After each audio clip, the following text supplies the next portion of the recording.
Greetings and welcome back to room 303 in our Talks with Walt, as we are calling our readings through the deathbed edition of Walt Whitman's Leaves of Grass.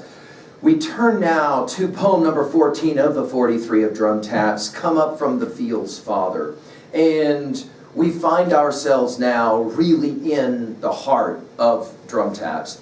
There are many who will read Drum Taps after they've read all of the poems of Leaves of Grass, and they will say that in some ways, so much of what I've read has prepared me to read this poem. Now, I want to remind you that it was Whitman himself in the really very early on poem and inscriptions to the old cause that said, "My book and the war are one." And I have said that Leaves of Grass is a poetic sustained theodicy. That is to say, an attempt to try to explain why there must be pain and suffering in the world. Now, whether he pulls it off or not, much like Milton in Paradise Lost to justify the ways of God to men, I leave to you.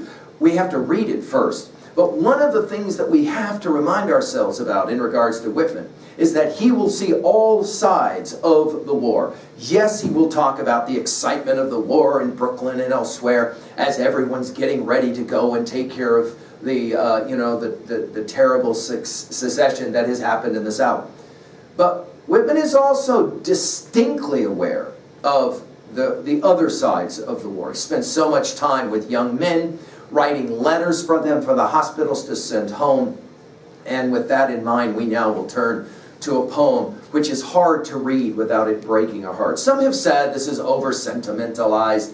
I don't think so, though. I think that Whitman is trying to capture a moment that inevitably happens when conflict resolution will be determined through warfare. Inevitably, the note will be sent home, and the mother and the father will give the news. The brothers, the sisters, the aunts, the uncles, the grandmas, the grandpas will get the news. And there's no way to begin to describe what that must feel like. And I think Whitman's going to try and capture it in this poem. Now, our assumptions are that you've been with us at LearnStrong.net. Down the left-hand side, Talks with Walt, our playlist from the inscriptions I just mentioned to the old cause. I did give an introductory set of notes to Drum Taps, and we just finished the poem by Bivouac's Fitful Flame. Our Nortons will tell us a couple of things about this poem. This poem, like the following poem, Vigil Strange, has long been a favorite of Drum Taps, often anthologized. It illustrates Whitman's power of vivid realization of a scene, even though single lines or phrases may seem deficient in poetic quality. The poem remained in Drum Taps unchanged through all its editions. At the 6th line, when we get to the apples line, Nortons will remind us that this line echoes an observation Whitman himself made to his mother in a letter of the 30th of June, 1863, describing a passing cavalry regiment. He said, quote, "Alas, how many of these healthy, handsome, rollicking young men will lie cold in death before the apples ripe in the orchards," end quote. I find that a compelling quote, given what we are about to read. Now, we want to note that this is, for Whitman, war as observed reality, no question. And we want to think about Whitman as it relates to his own mother, who we've had so much to say about already, and her son George, who of course was wounded and ultimately is one of the reasons Whitman got so close to the war. And Whitman himself said about that experience that Mother Whitman was almost frantic in her worries, as one can imagine. Now, I want to begin by this phrase, "come up." You'll remember we said the very first word of Leaves of Grass in the deathbed edition is the word come, as we've said. And this notion of come up, you'll remember Song of the Banner at daybreak, come up here, bard, and then later soul, and then later little child. This come up. In other words, directionality is going to matter. The fields, of course, immediately makes us think about Leaves of Grass. And the word father immediately makes us think about our study, especially of the Iliad. Go back to our study of the Iliad, and I've given full lectures on every book there at LearnStrong.net, and remind yourself how many times I talked about how that poem is a poem of fathers and sons. I mean, sing, O goddess, the rage of Achilles, son of Peleus. I mean, the very first line will remind us that, in fact, Achilles has a daddy. And think about the ending, of course, as Priam will beg for the body of his son back, and the way he gets it is by reminding Achilles that he has a father. So this idea of fathers and, of course, mothers, we've seen this already, is going to be compelling. The poem will begin with an observation. Come up from the fields, Father. Here's a letter from our Pete. And come to the front door, Mother. Here's a letter from thy dear son. The first two lines will set us up for what we're about to see. In other words, it's as if we're zooming in all the way to all the different battles of the Civil War, to back home, to a single moment. It's interesting to me that it's a letter, okay, because Whitman himself wrote a bunch of these, and that the son's name for Whitman will be Pete. Now, there's a whole lot of speculation about why Pete, from possible lovers of Whitman himself, to think about the fact that Peter, Saint Peter, will be a significant as well name. Come to the front door, Mother. Here's a letter from, notice the language, thy, and then the dear son. We're going to hear this dear son several times. Of course, the most meaningful father and son relationship for Whitman's readers of his day, of course, because most readers were Christian, will of course be Jesus Christ, the Son of God, and all the theological understandings of that. We then have two lows. Lo, 'tis autumn, so we're setting the stage. Lo, where the trees deeper green, yellow and redder, of course green, the color of hope, yellow and redder, cool and sweeten Ohio's villages. So we're focusing specifically on the state of Ohio, with leaves fluttering in the moderate wind. I told you about leaves, right? And the word fluttering from Broadway Pageant 2, fluttering in the wind, is used there as well in that phrase. Notice here it's moderate wind. And then all five senses, notice, elicited. Where apples ripe in the orchards hang and grapes on the trestled vines. This trestled vines will take us to Splendid Silent Sun later. And then in parenthetics, as if to ask you if you're there, smell you the smell of the grapes on the vines, it's in parentheses. Smell you the buckwheat where the bees were lately buzzing. Can't read something like this without thinking of Keats's poem Autumn.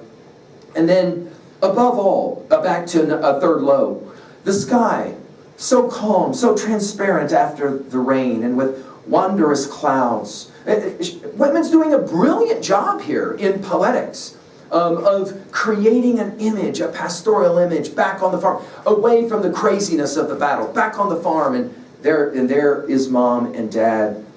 Below, all the use of the prepositions here, all calm, second calm, all vital, dynamic, and beautiful, the complete opposite, of course, of the horrors of a battlefield. And the farm prospers well. In other words, the young man left, Pete, left, and went off to the war. He left a thriving family and farm in Ohio. Notice now we're going down, and this is where, I mean, I don't think you can read drum taps without a study of Dante, especially the Inferno. I think you have to do it, because here we go. Down in the fields, all prospers well. Notice we use that word twice. But now the immediacy. From the fields come, Father, come at the daughter's call, and come, notice the repetition. I think there's a reason why when I began lecturing to you guys the deathbed edition of Leaves of Grass, I said that the very first word come has to be noted, has to be pointed out, right? Come at the daughter's calling, come to the entry, Mother, to the front door, come right away. So all of a sudden you get a sense of urgency. We have a letter from Pete, yay, yay, yay, fast as she can. Now we're going to focus on Mother. So notice we go from outside to family to father, mother, to now Mother. Fast as she can, she hurries. Something ominous. You'll remember this. First those songs is the other drum tap use that we'll find it. Something ominous. Her steps trembling. You'll remember this use from Pent Up Aching Rivers. She does not tarry to smooth her hair, nor adjust her cap. It is an amazing little tag, as we will sometimes call it, when we're talking about showing instead of telling in our fiction writing, our poetics writing. Open the envelope quickly. So now notice the sense of urgency. And then notice 3 O's. Oh, this is not our son's writing, yet his name is signed. In other words, somebody had to write it for him. Obviously, we're thinking now of Whitman. Oh, a strange hand writes for our dear son. Oh, stricken mother's soul. Hear all those S sounds again, those sibilant S sounds with an exclamation point.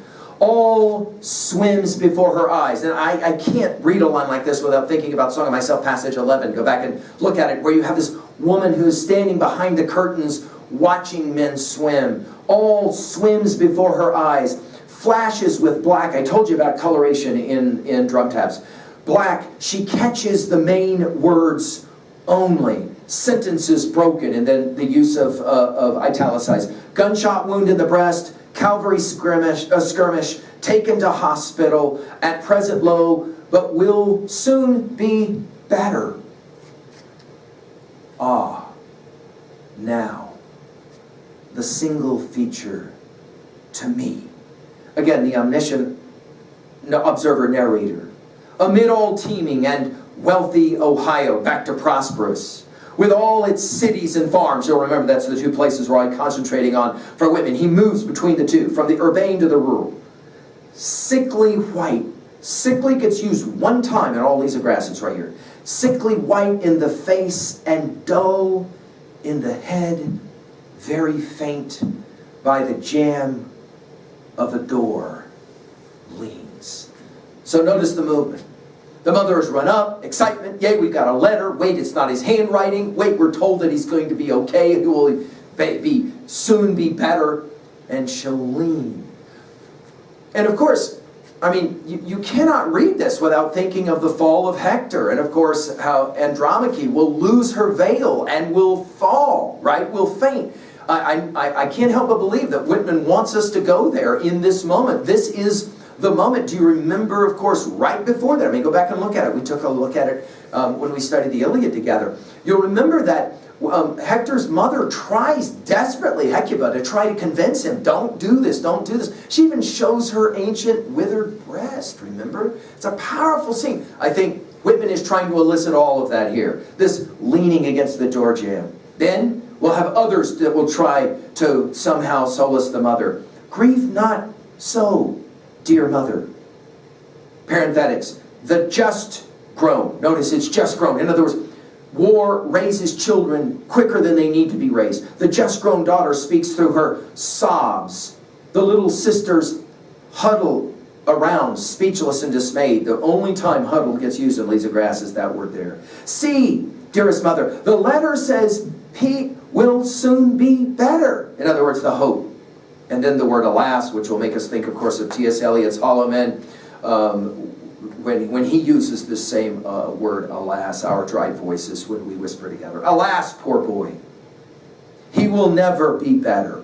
Now, of course, this is, well, Whitman's in some ways tipping his hat to all of the different stories that would be familiar in his day, to us. Obviously, we can't help think of Tiny Tim and the ghost appearance to Scrooge in that second visitation. When we're asked, is Tiny Tim going to make it or not? Here it's, poor boy, he will never be better. And then in parenthetics, nor maybe needs to be better. That brave and simple soul. This is one of those moments when you think, Whitman is stepping out of his poetry and into his poetry for us as readers. In other words, Whitman watched young men die by the hundreds, and he saw this moment, and his observation is, maybe it's better to just let them go because they were brave. Notice the use of the word simple here. And simple. And of course, the word simple is powerful because this entire scene is simple. These are simple people who work on a farm in Ohio, whose child Pete went off to fight in the war. And now they're hearing, maybe better soon, but the mother knows. While I stand at home, at the door, he is dead already. The only son is dead. And of course, readers of Whitman's day would immediately think of the John 3:16 passage of the Gospel of John, the only son reference, obviously. And of course, we think about the great war song, Knocking on Heaven's Door, the Bob Dylan song. But, to finish, the mother needs to be better. She with thin form, notice we go from leaning to thin form, presently dressed in black. Again, go back to the colorations that we've been working with. Earlier it was sickly white, now black. She with thin form, presently dressed in black. By day, her meals untouched. Then at night, fitfully sleeping, which will, I think this is genius of Whitman to take us back to the previous Fitful Flame poem. often waking, in the midnight waking, weeping, longing with one deep longing. Oh, taking us back to the earlier ohs, that she might withdraw unnoticed, silent from life, escape and withdraw, to follow, to seek, to be with her dear, dead son.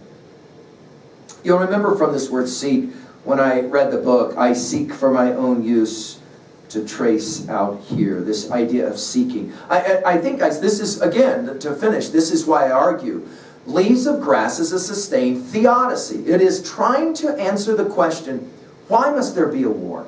Why? And he says it, my book and the war are one. In other words, my poetry is an attempt to try to explain why this is. And I think at 2A, our message here is that war always is wars. There's always multiple wars. There's, of course, the young men and women who are fighting, but then there's the ones who have to live with the ripple effects and the repercussions back home, obviously, in this case, in Ohio, and of course, Pete's parents, and of course, the children and the siblings and the like. At 2B, I just want to point out the narrative approach, which is quite remarkable. In just a few poetic lines, we're able to just say powerfully that war has these profound ripple effects, and there's just no other way to say it. Do you remember what Czesław Miłosz says in Treatise on Poetry, right there in that opening introductory set of lines, how one good line of poetry can carry, what does he say, a whole wheelbarrow of prose? I think this is a classic exemplar of that. At 3A, just think about the ways in which the death of children it's ubiquitous in our mythic texts. Homer's Iliad, passage 16, you'll remember that Charybdon is going to die, the son of Zeus, and how just blown away Zeus is. I mean, wait a minute, Zeus is God. I mean, and yet, again, even a god can be just blown away by this moment. We mentioned, obviously, the fall of Hector. Both Andromache as well as the parents of Hector are going to just be blown away by the loss. Think of Virgil's Aeneid in Pallas in Aeneid 10 as well. And we could just go on with exemplars of this. I mean, I'm just thinking now about the ways in which we have fathers and sons mentioned, for example, in Dante's Inferno. It's an amazing thing to consider the way that Whitman is drawing on a very ancient poetic literary tradition as he's playing this game. Finally, at 3B, your greatest loss. What was it? What has it been for you? And how did you respond? And how did you find some way to get through and to be better? It is possible, I think, that reading Leaves of Grass can help us get through some difficult times. Thank you.